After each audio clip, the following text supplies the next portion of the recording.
So hey, I'm Triage from alttabme.com, and today we are going to be starting a new series called Behind the Avatar. And the whole point of this is to kind of get a little bit more of the person behind the avatar. You know, what makes someone tick? Why do they play a specific game? Why do they play games in general? I feel like everybody has a story and everybody has a reason as to why video games are important to them, or how they've ruined their lives, or whatever it could be.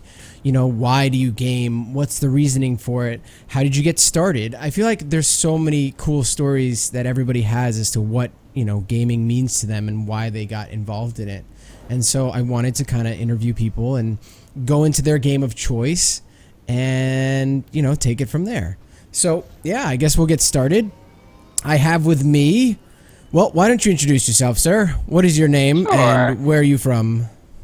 I can certainly introduce myself. On alttabme, I am known as Milleuda. So that's what people know me as, and I currently live in Chicago, so that is where we are live, or that's where we're talking right now. We are live from Chicago. Live from Chicago. I can't get over your radio voice right now, by the way. Like, listening to your intro, I'm like, oh my god, this is so good. So, yes, live from Chicago and New York for Triage. So, yep. Yeah, so we're in Star Wars right now, The Old Republic. That's what we're playing for my interview. So why did you choose here? First of all, why don't you? I'm gonna follow you. You go ahead and kill some stuff, and I'll try to help the best I can. Yeah. And while we're doing that, why don't you tell me why you chose, you know, Star Wars as your game of choice for this? Sure. So, all right. So I'm gonna try to like figure out what I'm doing here. So I haven't played this character in forever. Okay. So I chose Star Wars: The Old Republic. Probably because for the majority of my gaming life, or I guess maybe half of my gaming life, I've been in MMORPGs. And so the earliest MMO that I played was the EverQuest franchise. And then I slowly moved to from that to others. And so right now, this is the only MMO that I'm playing at the moment. I'm still a subscriber to this MMO, and that's why I decided to pick this game, since the better part of my life, MMOs have been part of it. And so I think maybe aside from being in grad school, and I probably didn't play too many games. Sorry, I'm looking at the map. That's fine. No, that's the whole that's the dangers of playing games while you try to talk. I'm trying to sound intelligent. No, it's the old trick. It's like what the therapists do. They bring you out to lunch so that you talk about it more and more comfortably. So, sure. It's alright. I'm super elite with this character, so I got you. These are elites too. Is your pet on healing mode? Because that would be nice. I think so. Yeah. It looks like someone's healing me. Alright, so this should be okay. We have two healers, because my pet's healing too. So I chose this game. I still subscribe to it. I played this game at launch when it launched. It was like 2011 or something like that. And I love it. This is probably one of those games that I leave for a while and I come back to, and then I leave for a while and I come back to. They've done a lot with it, and so it's just probably one of the few that's held my attention. Suppose that there's probably any other MMO that I could play right now, but kind of where I'm at in my life, it's very difficult for me to keep up with what you need to do to keep up with an MMO. And for better or for worse, BioWare doesn't really add too much new content to this game, which the hardcore players are very upset about. But for someone like me who has become a little bit more casual, but still likes MMOs and the things that come with MMOs. I'm needing that, sucker. Need what you want. This is all like trash for me, so take what you want. So all right, I think a question that is you know, besides what BioWare is up to, this is more about you. I want to know more about you. So tell me, you know, what was the first video game that you can remember playing? the first video game, which is what got me into video games, was Duck Hunt on the Nintendo. Duck Hunt. Yes, you remember that, right? Yeah. Oh yeah. So, my dad, this was I think in the 80s, and I don't remember how old I was, probably 5 or 6 or whatever. My dad came home one day with a Nintendo, and of course, like, I had no idea what this was, but he pulled it out and put it together, and this one had the shooty gun and the track map, and then, you know, the starter games that came with the Nintendo. And there was, I think the first one that we actually ended up playing as a family was Duck Hunt. And so, you know, in that time, I think Duck Hunt is only single player. So we would like take turns and, you know, try to shoot the little duckies. And so that was my earliest experience with video games, and it's also what got me into them to start. And video games throughout my life actually have served different purposes. But at least my earliest childhood memory. Oh, words. I got a quest. Sorry. And anytime I see loot, I get excited. So my earliest memory with video games is Duck Hunt. That's the first one that I played. Nice. So, Yeah. you know, when did you start gaming? So started with Duck Hunt. You know, my parents would buy us different games as they were able to. I grew up in probably a lower middle class family, so it wasn't that we were poor or anything, but my parents, you know, would just buy us games to keep us somewhat interested, but not give us too many so that it was expensive. Mm-hmm. But, you know, we played things like, I'm trying to remember things that I played as a kid. You know, all the Mario games that were on Nintendo, and then the Super Nintendo, Street Fighter, Streets of Rage, Double Dragon, the Battletoad games. So all of those, like, wow, I'm like sitting here remembering all these things, and it's bringing up all these like memories. You're like, I'm just thinking like, oh my god, I remember those games. So, you know, we basically kept up with the systems for the most part. We went from a Super Nintendo to, I had a Genesis at one point, and we had a Dreamcast, N64, PlayStation 1, PlayStation 2. So, you know, I think ever since a little kid, I've just always been playing video games. My interests in video games changed as I got older. You know, obviously when you're a kid, you know, we played a lot of the co-op games, Mario Kart. I'm remembering Mario Kart now.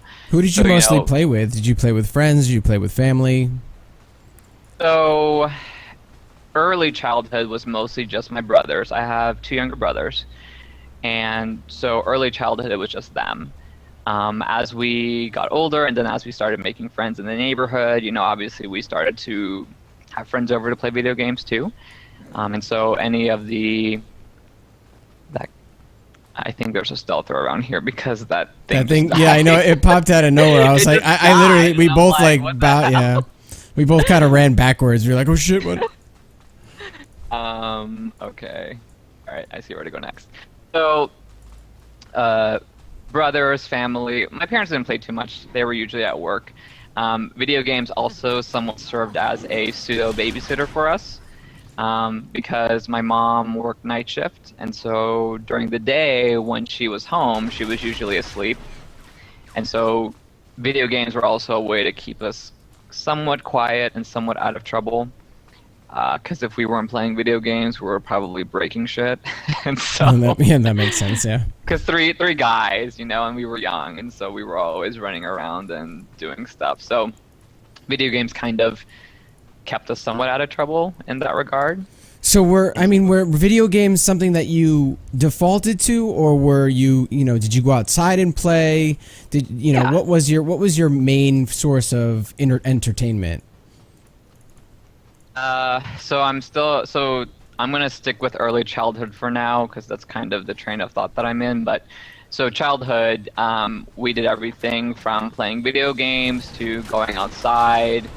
I was a little bit artistic as a kid, So I would also like draw. I actually remember drawing things. I wasn't very good at it, but I remember drawing like my favorite X-Men or random things that I like to draw. I played with Legos as a kid, so we did some of that. I did some reading because actually most of my reading was because it was required for school. It wasn't until later that I actually started reading for, personal consumption of it as a form of entertainment. But so yeah, we did everything, and so I think video games also gave us a way to be creative as kids because when we would play outside, I think we did, I guess, what as adults call it LARPing now. But we would pretend to be superheroes or whatever and save the world and run around the neighborhood and find things to be secret hideouts or go into like Oh yeah. yeah. So No, I play. I played Spy Kid. I mean, who didn't? That was the bomb. exactly.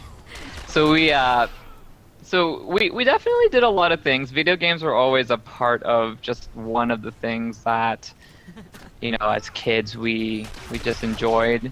My brothers are also really competitive, and so it also served as a form of just competing with one another.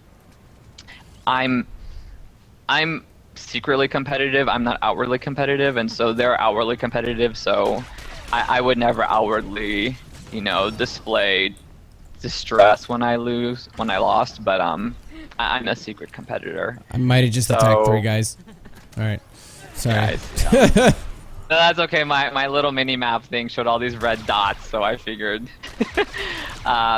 So as a kid we did everything. As I started to get a little bit older and into my adolescence, and now I'm starting to think middle school, high school, my interest in video games kind of shifted into more of the RPGs. I think the first RPG that kind of got me into them was Final Fantasy VII. And I think I know a lot of people kind of got introduced into just that genre from that game, and so I happen to be one of those people. And so, for a game when I was in middle school playing it, for a game that was so complex and the story was so intricate and deep, and it was just my first time playing a role-playing game before as a video game. Up to that point, I had just been playing things like Mario Kart, Super Mario, and Battletoads or whatever the hell else we were playing as kids. And not that those weren't fun games, but it was just a different type of game. And so what was the appeal to the MMO as opposed to the RPG or the single player game? What was how did you first get into, let's say, the MMO? Like, MMOs? Yeah. So like, did you start small with something like Diablo or Warcraft, or did you get bigger? Sure. There's a heroic mission over here somewhere. So my first job in high school and into undergrad was at Best Buy. I was a cashier at Best Buy, and so obviously there are video games at Best Buy, and I remember walking the aisles. I think I was cleaning or doing something or restocking or whatever it was, and there's the section for the PC games, and at that point I had strictly been console gaming, and so I had never ventured into the PC section before. And then I saw EverQuest, which kind of looked like an RPG. At least the cover of it kind of looked like other RPG games that I had been playing up to that point. And then I saw that you could play with other people, and so I think the allure of just meeting people online through a video game was just earth-shattering to me, because up to that point the only people that I had played games with were people who were local, so close to me, so whether it was my family or my brothers or friends of mine. And so just the idea of getting into a video game and meeting other people playing the same thing and questing and leveling up and doing stuff and killing bosses, that just sounded awesome. And so I think that was the first kind of draw for me to start looking at MMORPGs. And I started with EverQuest, and obviously, I loved it, so I kept up with it. And then, from EverQuest, as soon as I found another MMO that I wanted to try, I tried it. At one point in my life, I played World of Warcraft, and a lot of other MMOs as well. Some free-to-plays in there, and a lot of the AAA titles that still exist today. So pretty much once you got the MMO in the blood, you were hooked. Yeah, that was it. And we need to talk. We need to interact with this. Yeah. So once I got the MMO bug, I kept up with it, and so for the other half of my life, because I started MMOs when I was in school, undergrad, and so that was almost 10 or whatever. And so the second half of my life has really now become MMOs, and then more recently just single player RPGs again. But yeah, so actually, you know what, that brings up a question. How do you balance your gaming life and your real life now that you've gotten older? that is a tough thing to do. It's Where did these guys come from? What the fuck? I clicked the little quest thingy to make them appear. Sorry, this is shit. intense. It's like waves coming at us right now. Oh, okay, I was just curious. All right. So sorry, this is good because it's giving me time to think about the question while we're killing this boss. I'm stunned. Thank God we have 2 healers right now. Well, I'm in a safe spot. I got popped up onto the thing here. He can't even get me, so we're good. Alright, I'll tank it for us even though I'm a DPS. So yeah, so how do you balance, so much life. Okay, there's rewards. So I'm at a point in my life now. To back up a little bit, the height of my MMO time was undergrad. That was around the time that I also played World of Warcraft. This was around the Burning Crusade expansion. And this is probably where I spent the most time with MMOs. And aside from going to class and taking tests and going to work, I only worked part-time then. Other than that, all you had was game time. So it was really easy then to kind of just become somewhat addicted to MMOs. Well, I mean, that's what college is for. It's either to get laid, drink alcohol, skip class, or play video games. Or all of the above. Or all of the above, yeah. Right. So in college, I was able to do that. I'm at a point in my life now. Oh, I forgot. I'm sorry. I thought those were friendly people. I'm at a point in my life now where I work a full-time job. It's a pretty high up job in that I'm like in management, and so it's not just 40 hours a week and I clock out. Some weeks I've got tons of shit to do, and so I'm working 50, 60 hours some weeks. So that kind of brings me to what I alluded to earlier, in that I'm at a time in my life now where MMOs inherently are just the way that they're designed to make you grind, and they're designed to make you to continuously chase that carrot, whether it's raiding for better gear or whether it's grinding in PvP to become stronger and stronger. Or unless you play Ultima Online, and then it's not like that. But hey, what are you gonna do? Oh, the little pitch! I love it. I do love that you're trying to get us to come to Ultima Online. I appreciate that. I am. I will succeed too. I will succeed. I'm hesitating on that. Wait, shit. Why is that? You click the little body down there to start. No, you didn't. We need to go click the corpse. Okay, my bad. There was a corpse you didn't. That's fine. It's fine. We'll click the corpse and do your part of it. Because we're in the area anyway, and this is an easy quest. But so yeah. So MMOs are inherently grindy, And Yes. so I'm at a point in my life right now where it's very challenging for me to keep up with that. But I still love them. I love the idea of creating a character, creating it in the image that you want them to be, whether it's, male, female, human, alien, elf, Oh shit! No. are you gonna die?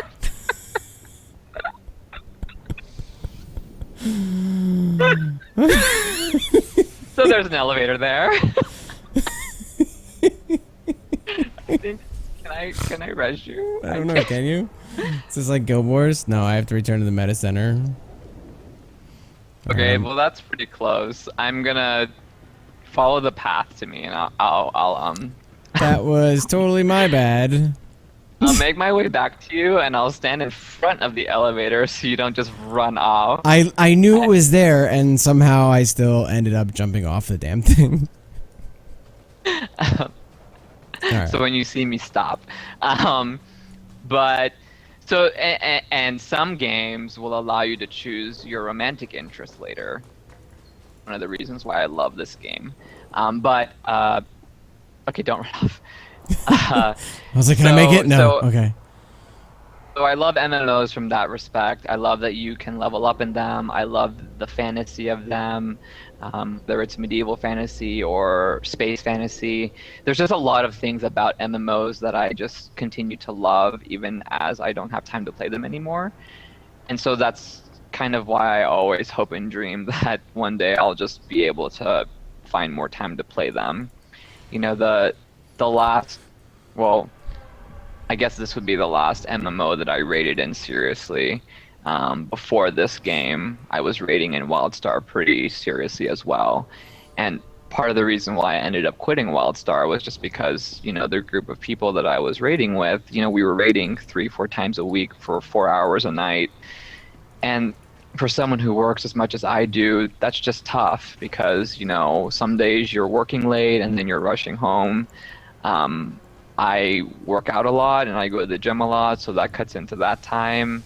I like to sleep, so that cuts into that time. I sometimes have meetings early in the morning, so that cuts into my sleep time. And so it was just, I had to quit WildStar because the rating that I was doing, and that was just too much for what I was able to keep up with. Okay, so is this thing? Yeah, click that. So I think the allure to all of these games is the fact that you can escape that real life, and so I think that it's hard to discern those two different things. It's like, do I want to level up my character to get stronger, or do I want to go to the gym and lift some weights to get stronger? Like which one am I going to do today? All right, so there should be a little switch here somewhere for you to click, and then it's going to spawn those waves again. And I'm glad that you actually brought that up because, there was a point in my life, right before. So to back up a little bit, I'm gay, and I came out of the closet and kind of accepted myself at 17. But there was like a dark period in my life, like right before that, for a couple of years, where I just, I didn't love myself and I had low self-esteem, and I was questioning a lot of things because I wasn't sure what was going on and why I felt this way, or why I was attracted to the people that I was attracted to. And so for the time in my life, that dark period of my life, video games served as the way for me to escape from all that, because I could get away from Jason for a little bit, and I could get away from high school for a little bit, and my parents, and the people that I was attracted to who could not reciprocate that. I could get away from all that for a couple of hours a night and dive into something like Final Fantasy and become a different person and do other things. And so I think today there is still a lot to that. Psychologically now, I'm not in that type of place anymore, but there is, I would love getting into the Star Wars galaxy and having a lightsaber and killing shit because I can't punch people at work. but I can kill shit in this game and look damn good while I do it. And so there is a lot of that I still carry where video games, and I think a lot of people relate to this. They find it as a way to escape from whatever it is that they want to escape from, even if it's momentarily, and they do that. So Did you find that damn Switch? okay, so I didn't want to interrupt you because you were telling a good story, but like I know. But now I'm like, what the hell is this? I legitimately don't have a Switch, so I don't think I might have clicked the thing that we had to click. Oh, let's go talk to the bot. So there's a body on the ground that I need you to interact with. Which I did, I think, and then we have to talk to a bot. Let's see. Maybe. I wonder if we need to kill something for you to loot it. What does your quest say? It says This is the saving face quest. What does that say? In your quest log. It says Triage needs to not run into this battle like this. Holy shit, he's gonna die. Where's your healer? It's okay, I'm here now. Thanks. I got you, boo. I appreciate it. I gotcha. Okay. All right, so I did click this guy, and all right, I'm searching. Oh, okay, now I finally. It advanced son now. of a There bitch. you go. Jeez. Okay, there we go. We're on the right track. So my question is was being gay in a video game, did that affect your playing at all? Like, did that affect what people thought of you or anything like that? Like, did you struggle? Like, like in real life, people can judge you very outwardly, but in a video game, it's a little different. But if you told people and stuff like that, did it affect your gaming? So, yes, it did. In high school when I came out, I lost friends because there were some people who didn't agree with it or didn't accept it or didn't want to believe it, and so you still get that today, even in video games. Although we've come a long way compared to where we were, but it still exists. In the early video games, so games like EverQuest and even like, I think after EverQuest I went to Final Fantasy XI before I went to World of Warcraft. I'm trying to piece back the timeline now, but in EverQuest, as an example, at least when I played it, there were no voice communications. And so all that people knew when they met you was the character that you created and played. And when I played video games, MMOs at the time, you could create whatever you want. And at least in the EverQuest days, I related. Did your quest advance, by the way? Yes, it did. Okay. I related more to creating girl characters because girls dated guys, girls had relationships with guys, and so when I was creating characters back in EverQuest, I related more to girls. So that's what I created. Which is good because they have the better outfits anyway. They always have the best outfit choices. And as you can see, I still create girl characters because they have better outfits and things look better on them, and I play dress up with the girls. So I played girls, in EverQuest, and at least in early MMO days, before voice comms, when people saw girl characters, they thought that it was a girl behind it. Yeah. And I found that people actually treated you differently if they knew that you were a guy behind that girl or if you were a girl behind that girl. And so I didn't lead people on in games to get things from them because I know that also exists sometimes where people like to and I know there's actually an article on Tab about this, but people may create characters to take advantage of people. I didn't actually do that in EverQuest, but I did find that if I told people that I was a guy behind the girl, they treated me differently, in a more negative way. And so, at least in the early part of my gaming, before voice comms became a thing, I was always very ambiguous about being a guy, and I didn't tell people I was gay, at least in EverQuest. I just kept it to the game, and at least in that time before voice comms, you didn't really talk to people about how was your day, how was Yeah. work, how was school. That wasn't until like Vent became a thing. It wasn't Um, until right now with Behind the Avatar, alltabme.com. Exactly. I love that plug. But exactly. So yeah, that wasn't a thing back then. And so all we talked about was we need to slay this dragon and I want to get some fat loot. Like that was all we talked about. And that was all I had time to freaking type because I was healing bitches. And so I wasn't like typing my day was fine because then someone would die. Well, And yeah, and if so you type too long, the guy would be off your screen by the time you were done finished. right. So, it never came up, at least in early MMO gaming. Now, Warhammer Online was one of the MMOs that I played, which actually was a big turning point in my MMO career.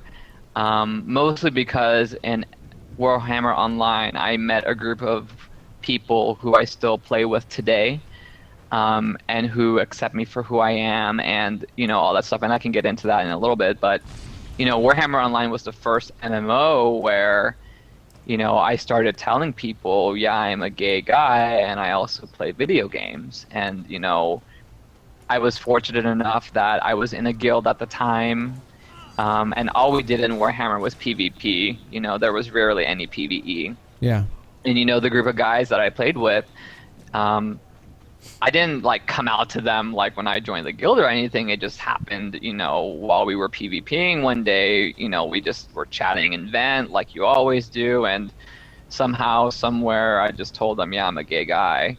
But I think the nice thing about that was before that conversation even happened, I had already established myself as, they knew me as the warrior priest who healed them and kept them alive. And so to them, at least at the time, all they cared about was when shit hit the fan, could I keep bitches alive? And I did. And so they could care less if I was a guy, a girl, gay, straight, whatever it was. They wanted healer, and that's what I played.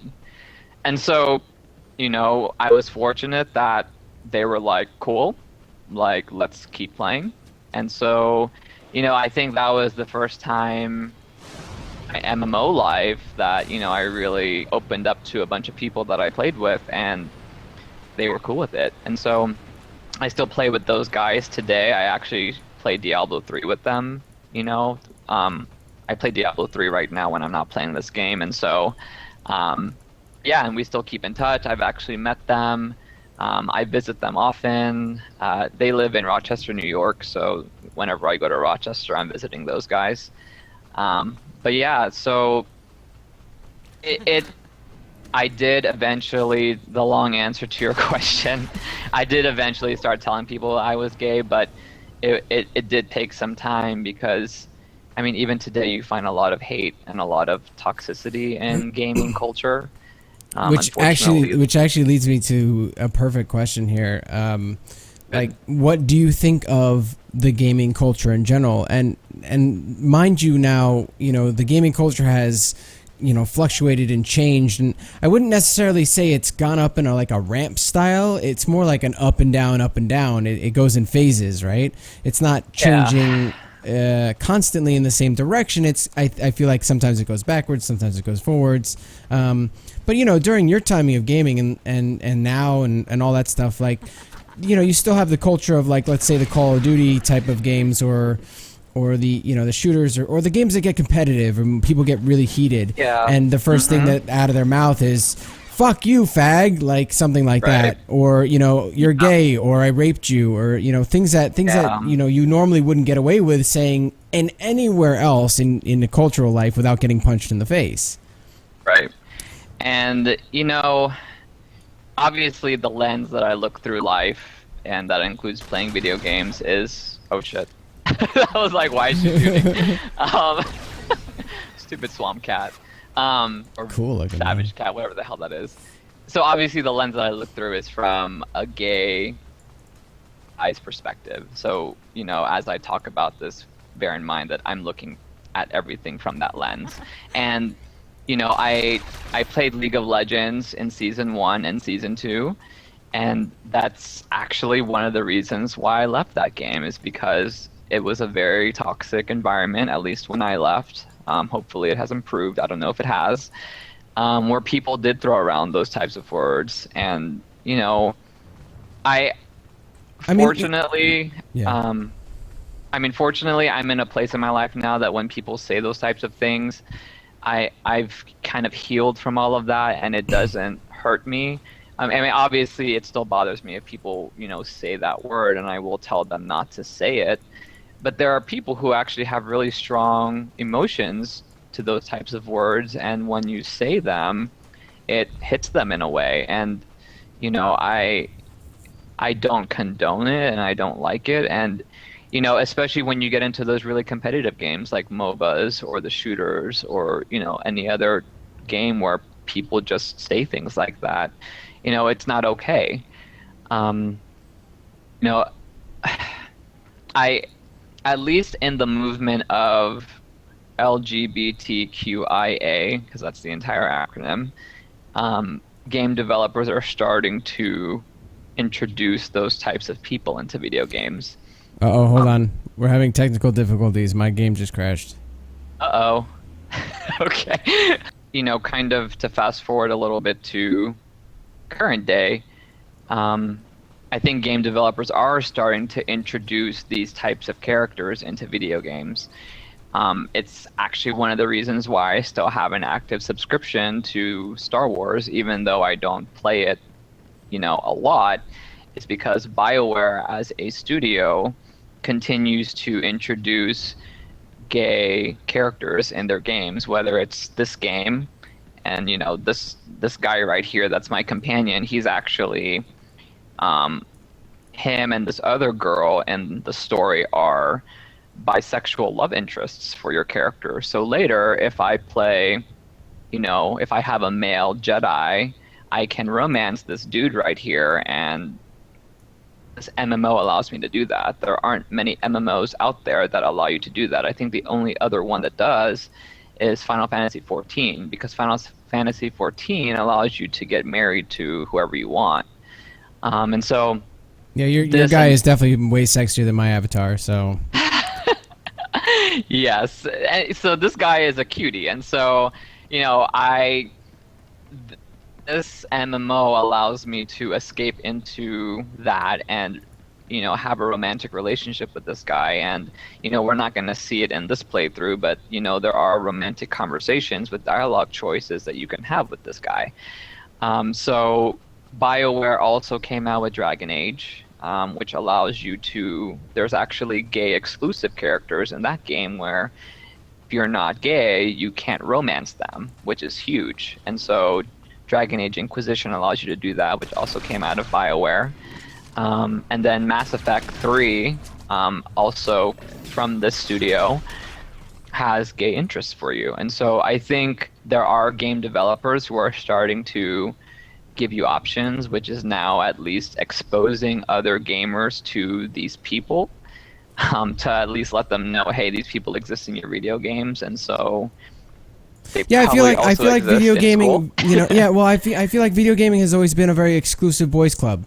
It has been. Even women, and you mentioned earlier that we do have an article on AllTabMe about what it's like to be a girl gamer, where we went undercover as a girl. We pretended to be a girl gamer in the worst possible way, like the hearts and fluffy type and everything, and we just and we stayed undercover in a guild for 2 weeks, and we wrote down the entire experience. And it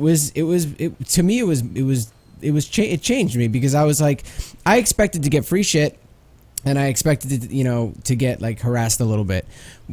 I never expected for the constant harassment, for the ability to know everything about everyone's life, yet whenever I had any ability to get power, they would take it away from me. They were like, "No, we don't want a girl in charge." And it was incredible how the paradigm shifted once they found out I was a guy too, because then they were like, "Oh, cool." And it was like, "Wait, what?" They were like, "Well, now that we know that you were a dude the whole time, we know that the drama wasn't real." And I'm like, "No, actually the drama was real. Right. You guys created the drama over this character, and that was very real. And I think people, you know, in the gaming world, that, you know, it's always been it's definitely, like I said, it's a boys club. Yes. And Talk to so this body, by the way. I did this time. I saw you doing it. Good. So yeah. Good. But yeah, I mean that, you know, that still exists, and you know that article is so good. I think that was actually one of the first articles that I read on Tab when I wasn't a member yet, and so it does. I mean, it's sad, but it's true, and it exists. And I think it, to an extent, it still exists today, because I know that I game with people who act that way, where Oh, of course it does. Yeah. And it's there's a double standard. yeah, and there's those that will take advantage of it, and there's those that hate it, and then there's those that are, you know, they don't care either way. So it's you know, it's not something this is what I've always thought. I've always thought that the gaming industry, because of World of Warcraft, got thrown into mainstream way too fast. It wasn't ready to be a cultural phenomenon, because the people weren't ready to accept it as that. Because when you get that much attention and you're that mainstream, if you look at movies and TV and stuff like that, there's etiquette. There is a certain way that you have to handle yourself in order to get that done. Mind you, behind the doors and behind the scenes, sure, shit changes. You know, it could be terrible, it could be horrible, there could be some stuff going on. But that final product that you see, where everybody sits in the theater and they shut the hell up, or they, you know, maybe have their cell phone, but then somebody yells at them. You know, there's that etiquette, and I know it sounds like it's a horrible example for, like, you know, but how does that have to do with, you know, girl gamers, or how does that have to do with gay gamers? And it's like, because there is a standard for what is acceptable and what is not, and not in a way of restricting people, but in a way of saying, handle your own shit, stop. You know, don't take, you know, whatever semblance of internet anonymity that you still have and take it to the extreme. Right. I completely agree with you, and you know, I think it's always going to be a thing. You know, from the time that EverQuest and World of Warcraft first came out, you know, at least at that time, the gaming profile was quite different, because the gaming profile at the time, you know, people always thought of the nerdy white males who were in the basement, you know, with their computer, no social life. Loot this corpse, by the way. No social dancing, life. sorry. I know. I wanted to make sure you got credit for this quest. Right. And you know, at least a lot of what we're talking about stems from that, because then, you know, these are people who at that time didn't have a lot of social interaction with others. You know, when they met someone who they thought was a girl, it created certain things in their mind, because they didn't talk to girls outside of their video game. The profile has changed now. There are a lot more people playing video games.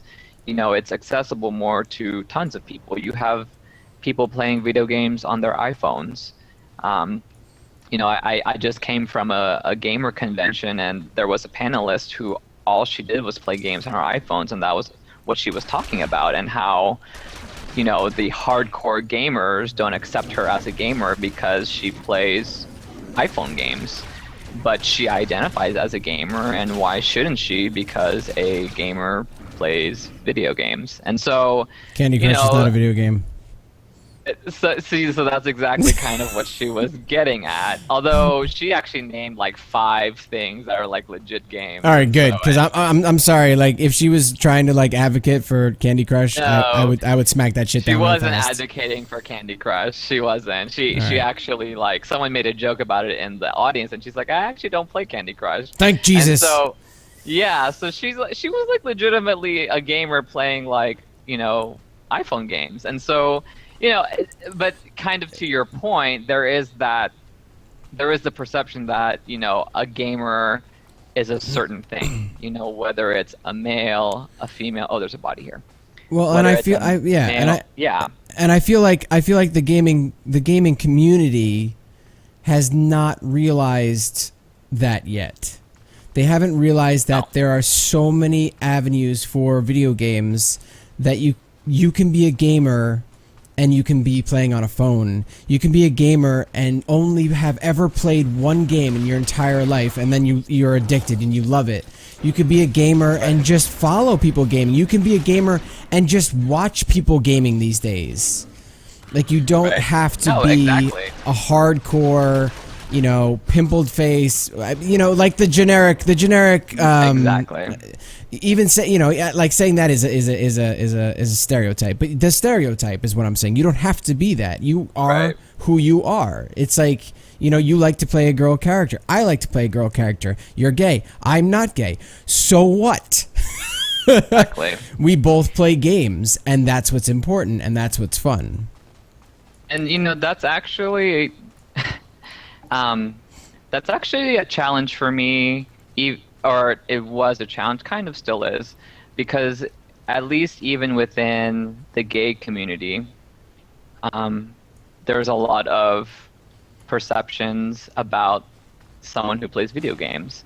And so, you know, there have been times when, you know, I've dated guys and I told, you know, I would, you know, when we're getting to know each other, what do you do for fun? Oh, I play video games. They're like, ew.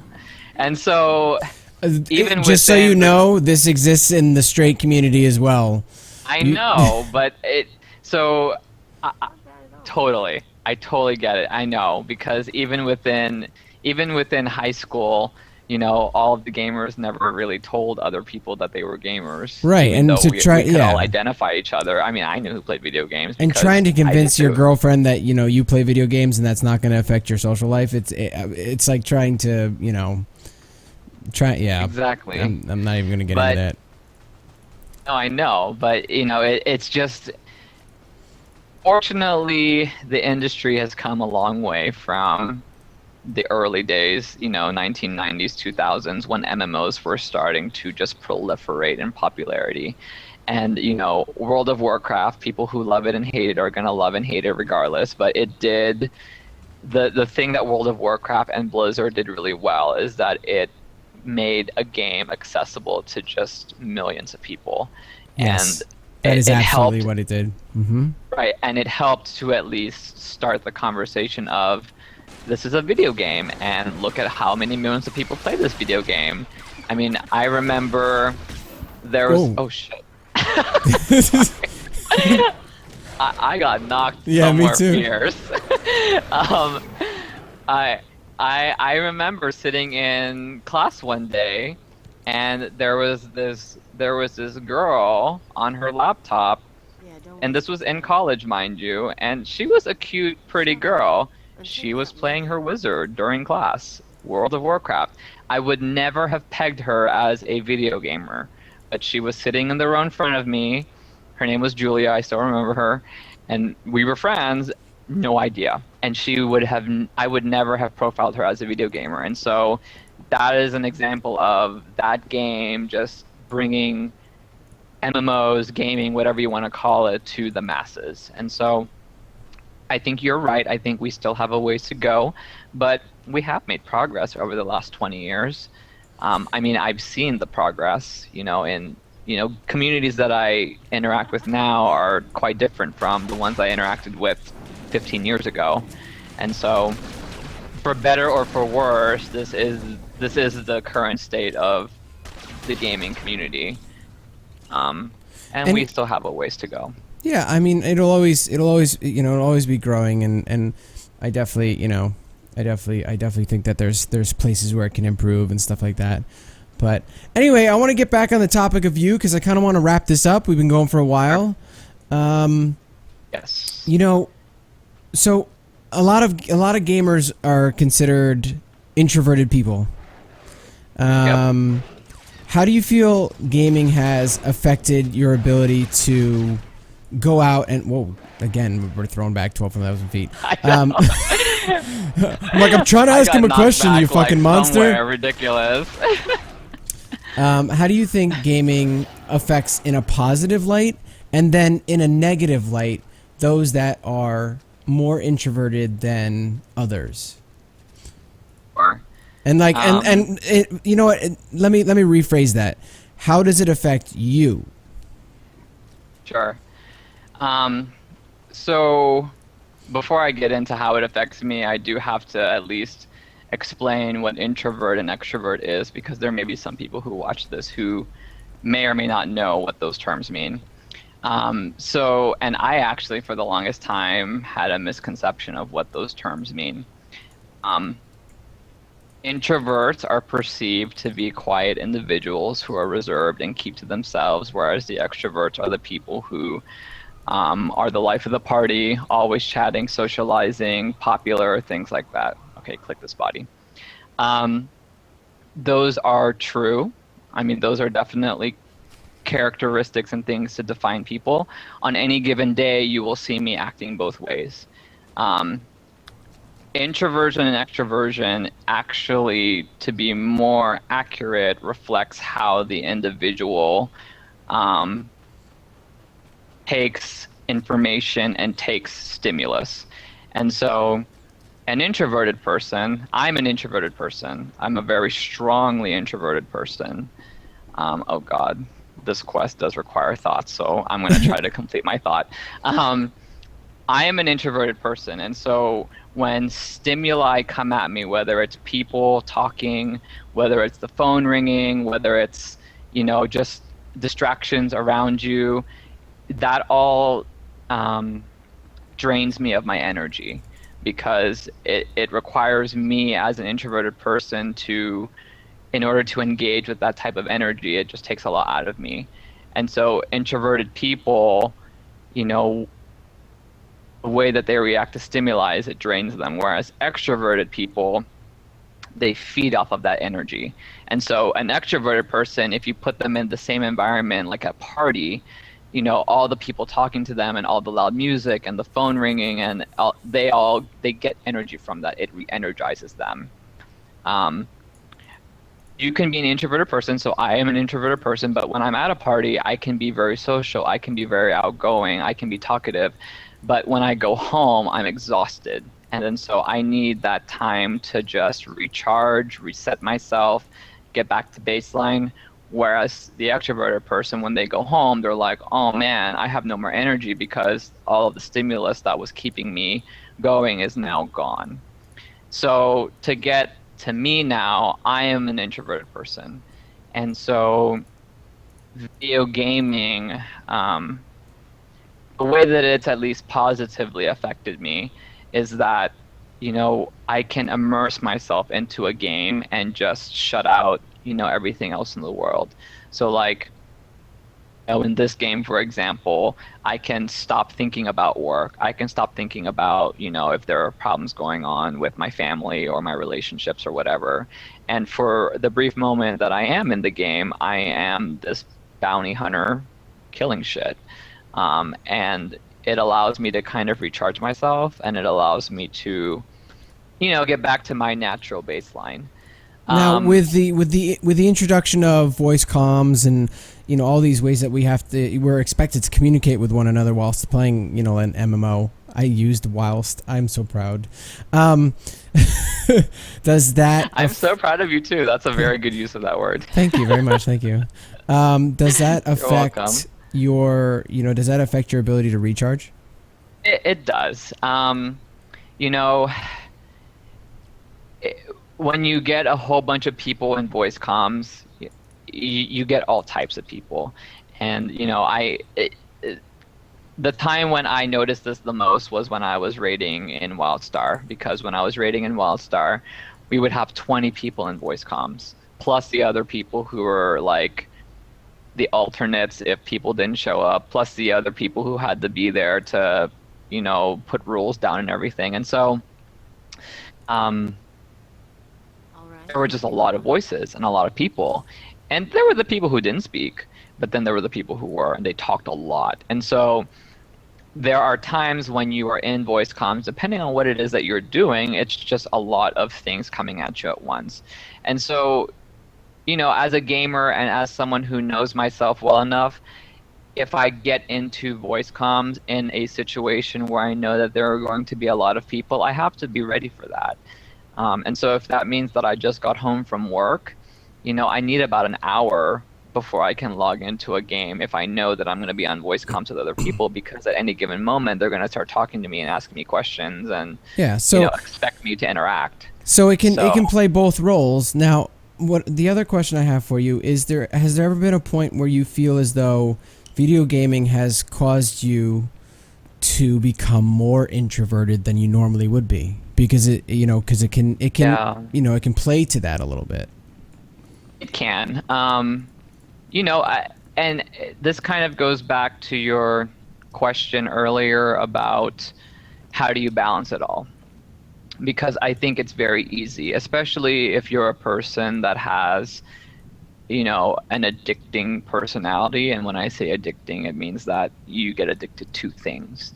I definitely can say that at one point in my life, maybe earlier in my life, I probably was addicted to MMOs and playing them nonstop instead of doing other things that needed to happen, like going to class or talking to my boyfriend or whatever it may be. And so, from the perspective of taking someone and removing them from the outside world, it did affect me, because there were times in my life where I chose to play a video game instead of going out to a club or going to meet people for lunch or going to class, which meant that I was deciding and choosing to not interact with other people. And I don't know if that's necessarily an introverted extroverted thing as much as it is just a behavioral thing, because I think extroverted people can also just find all of their stimulus from a video game and then choose to stay home instead of interacting with the world. Yeah, And I mean, they defined me as extroverted in every possible way, but I remember that I couldn't stay home and play video games because I always felt like I was, I had the FOMO thing going on. I was fear of missing out. And then one day I stayed home and I played Diablo instead of going and driving around randomly with my friends to do nothing. And I was so happy and content with that I was like, oh, I don't have to do that. But then, so that's the positive light of it, that I actually learned that I didn't have to, force myself to go out all the time just to be with my friends. But the bad part about it was that, sometimes, I had the ability to just stay and not interact with anyone because I had this group of people and these, always something to do in this video game. And so it would limit me in terms of, who I could go, my real life interactions, so to say. I wasn't growing in my real life experience, but my in-game experience was growing exponentially, which some people could say go hand in hand, but I find that there is definitely a difference in those two things. Absolutely. And so, yes, it does require, even to this day, it does require me to be thoughtful and mindful about, okay, I'm home from work now, I'm home from the gym now, I'm home from going to lunch with people. Can I reward myself with video games? And, it is something that I continuously have to work on, because I do have the propensity and the affinity to get addicted to things. And so, fortunately, I'm not addicted to things like drugs or things like, I don't know, expensive things like gambling.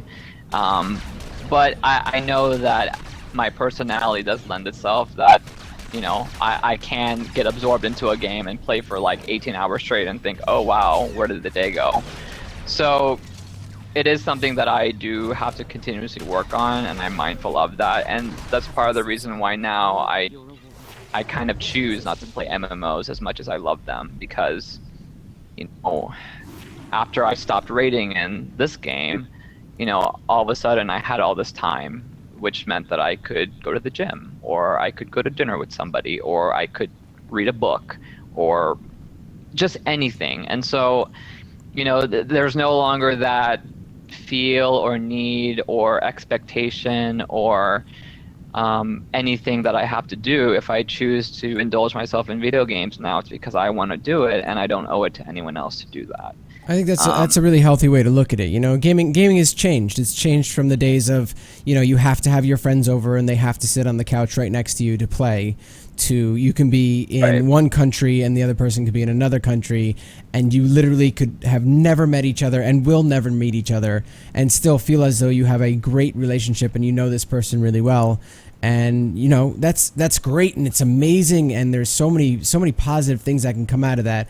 But if you don't you know, give yourself time to, you know, interact in ways that are not in, you know, a virtual world that is so mystical and so magical, I feel as though that can, you know, that can definitely take a toll.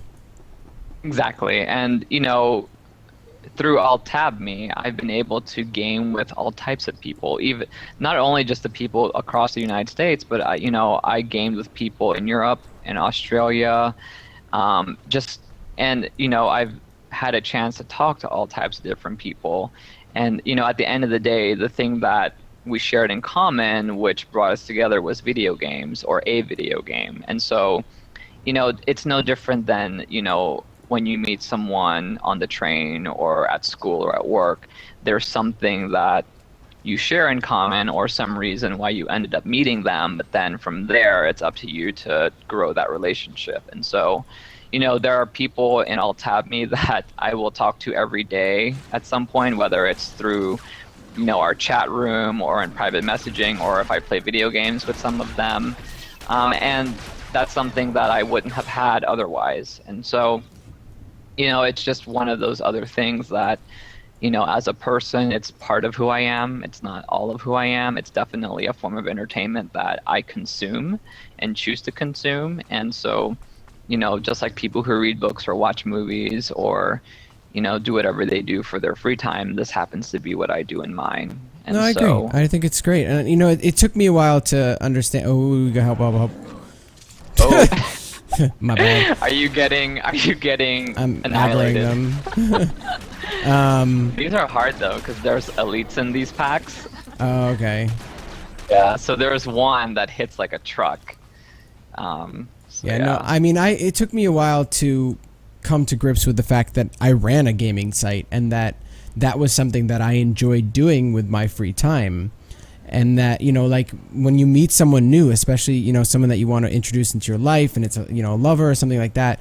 And it was difficult for me to finally come to the point where I was like, yeah, so what do you do for fun? And I'm like, well, actually, I run a video game site and I do interviews or I do podcasts and I design web stuff and I play games with these guys. And it was amazing what would happen when I accepted it, how they would accept it. And I think Right. I think that's so think, true for so many things in the gaming community. A lot of, you know, it's like there's a lot of unacceptance, but but not from the receiving party, but from the actual person that is trying to give. And to kind of bring that to kind of, you know, applications when you're not in the virtual world. I mean, regardless of if you're a gamer, if you're a skater, if you're a poet, if you're a singer, whatever you may be, people are attracted to confidence, you know, and self-esteem, you know. So if you're a confident individual and if you're someone who takes pride in what you do, people see that, and so they may see past the, you know, video game stigma now, because, you know, I'm kind of the same way these days. When I meet people, you know, I tell them what I do for my day job. You know, I work at a hospital, I'm in management. This is what I do, you know, for 40 to 50 hours of my week. When I'm not doing that, here are the other things that I do. One of those things happens to be video games. And then even with video games, you know, I've slowly become a, I guess, media enthusiast, because I'm starting to teach myself, you know, how to use Photoshop and how to use, you know, Adobe Premiere, because I'm starting to venture into the world of just making little movies and video clips of things that I enjoy. So things like gay romances in video games, you know, that's actually a project that I'm starting to work on, where I'm eventually going to have a video of a gay romance in a video game. And Nice. so, and these are just things that, you know, I'm doing because I happen to love video games. You know, back in, oh, there's something attacking me. Back in the day when I was in college, video games served a different purpose for me. You know, it's no longer about me, you know, being able to kill another player on the other end and feel good about it, because there was a point in my life when, you know, in PvP, that is what gave me fuel was knowing that I annihilated somebody on the other side. My video game is no longer about that. I've grown as an individual now. I no longer have self-esteem issues or, confidence issues. And so now gaming has turned into something where I enjoy it. I love the stories that come with it. I love relating to characters in them. I love the developers that notice that and are giving me characters to relate to now. I don't have to make a girl anymore to have a romance with a guy. I can create a guy now and do that. And that wasn't something I could do 20 years ago. And so, it's gaming has now turned into something that is an enjoyable pastime for me that I consume as a consumer and get a lot of pleasure out of it. So no, I find it very interesting, your path that you went on and how you started and where you've gone and, how it helped you through hard times and how it helped you through good times and, how you've grown with it, how you've adjusted to it and how it's changing still. And tomorrow gaming might be completely different again. And, I appreciate you sharing all this with us. This is why I wanted to do the behind the Avatar series. I feel as though there are so many stories that you would just never know, running around with someone and saying, yo, heal me, you know what I mean? Exactly. Like, yeah, Although sure, for the first part of my gaming career, that's what I was. I was the heal bot, or the carry heal, Yeah. But you're right. And so I mean, even talking on Ventrilo or voice chat, you never really get into depth about, childhood stories and stuff like that. Like, it might come up here and there, but do you ever, it's nice to be able to put this story together. It's like I've just read the book of Millie over here, and it's very interesting to me. Well, thank you for the opportunity and a little plug to the series. I hope that you continue doing it, and I encourage other people to also take part because I'm just one story out of many. There are so many people on Tab, so many different stories. All of us are unique people with all these wonderful things to share, and so hopefully more people will do it. Yeah, and you don't have to be on Alt Tab Me to join this. You can be anybody in the gaming community. I have no problem coming into your game, your favorite game, or whatever it is that you would like to have your avatar shown as, and talking to you. I'd love to hear your story. I think it's very interesting, and I think other people will find it very interesting. And for those of you that are now finishing this up and going, holy shit, why was this a video? I think that you can also listen to these as like a podcast or something that you throw in your headphones, and it's it's kind of like story time with someone, and it's getting to know those people around you. And like we have a community, it's called alttabme.com, and you can go there and you can get to know these people, and then you can join it and you can interact with them, and then you can play a video like this and you can learn a little bit more. It's like clicking a data cube in WildStar, where it has a little bit more lore than what you would normally get from just running around the world. And that's kind of the idea here, is to give you a little bit more lore to the avatars, to the people, and to what gaming means to them. And by all means, I have a list of questions. I got through maybe, I'd say 5 of them with you. So yeah, I have a probably. ton of things that I'd love to ask people. A lot of things, it's as you're telling me these stories and as you're telling me your experiences and as you're leveling my character up to 13 from 11. Nice. I if you ever want to come back, I'm here. there it is.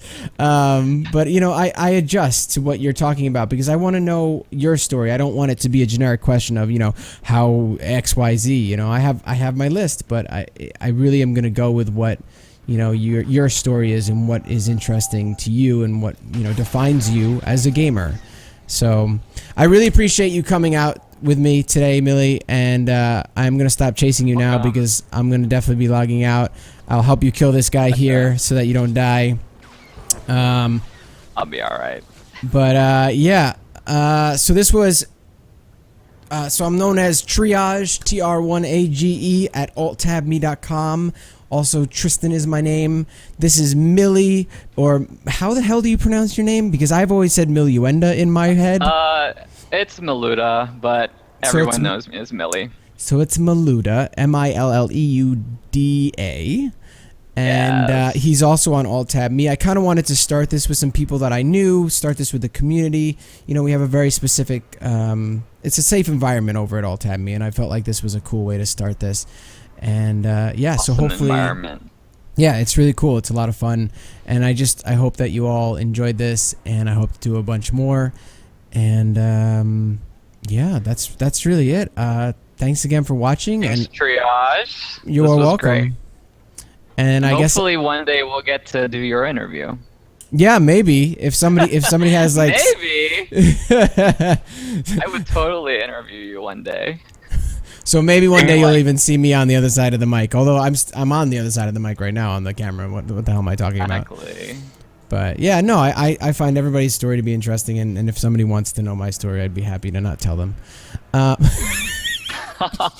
see what I did there? Everybody wants to know. No. So yeah, once again, alttabme.com. Check it out, and I'm sure we'll have more of these. Behind the Gamer, this is our first try. I hope you enjoy it. We'll only get better from here, and have an awesome, excellent holiday season.